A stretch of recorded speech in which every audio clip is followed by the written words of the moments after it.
राष्ट्रवादीचे प्रदेश उपाध्यक्ष उदयकुमार आहेर यांनी झिरवाळ्यांच्या व्हिडिओवर सोशल मीडियावरून प्रतिक्रिया दिली आहे। 6-7 महिन्यांनी व्हिडिओ समोर येणं म्हणजे खरात प्रकरणावरून लक्ष विचलित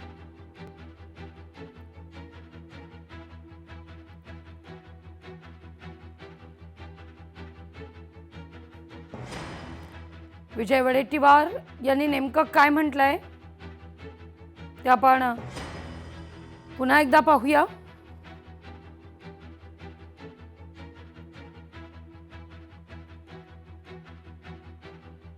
आता असं आहे की जे नको आहे ते टार्गेट होत आहे। प्रत्येकाला जागा रिकामी करून घ्यायची, स्पर्धा खूप आहे त्यामध्ये। एक मंत्र्याची विकेट गेली की दुसरा टपूनच बसला आहे, त्यामुळे दुसऱ्याची विकेट काढण्यासाठी तिसरा लाईनीतच आहे। तर अशा यामध्ये हे सर्व प्रकरण घडत आहे। आता एक मोठं नाव येते की याच्या मागे ट्रॅप करण्यामागे ही जागा खाली करून घेण्यासाठी झिरवाळांची जो माजी मंत्री आहे तोच हे सगळं करतो आहे। म्हणजे त्याची जागा खाली झाली तर माझी एंट्री होईल, तो मेला की मी जिवंत राहील, असं सगळं प्रकार या सरकारमध्ये राजरोसपणे सुरू आहे।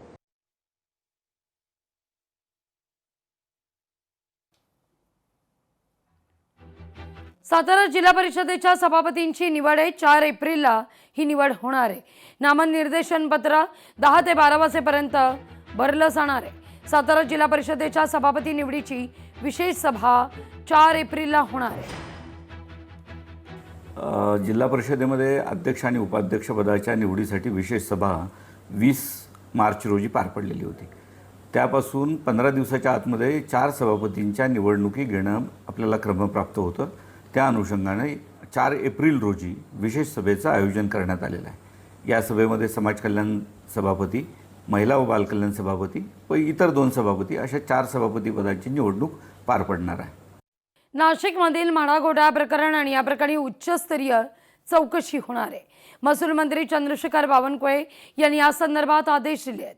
नाशिकमध्ये गाजत असलेल्या म्हाडा घोटाळा प्रकरणामध्ये आता मोठी घडामोड ही समोर आली आहे। या संपूर्ण प्रकरणाच्या चौकशीकरता उच्चस्तरीय समिती गठीत करण्याचे आदेश आहेत। महसूल मंत्री चंद्रशेखर बावनकुळे यांनी थेट विधिमंडळामध्ये हे आदेश दिले आहेत।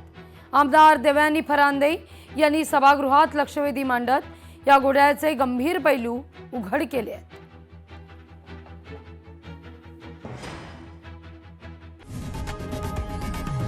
लोकशाही मराठी ऐका, पहा, जागरूक रहा।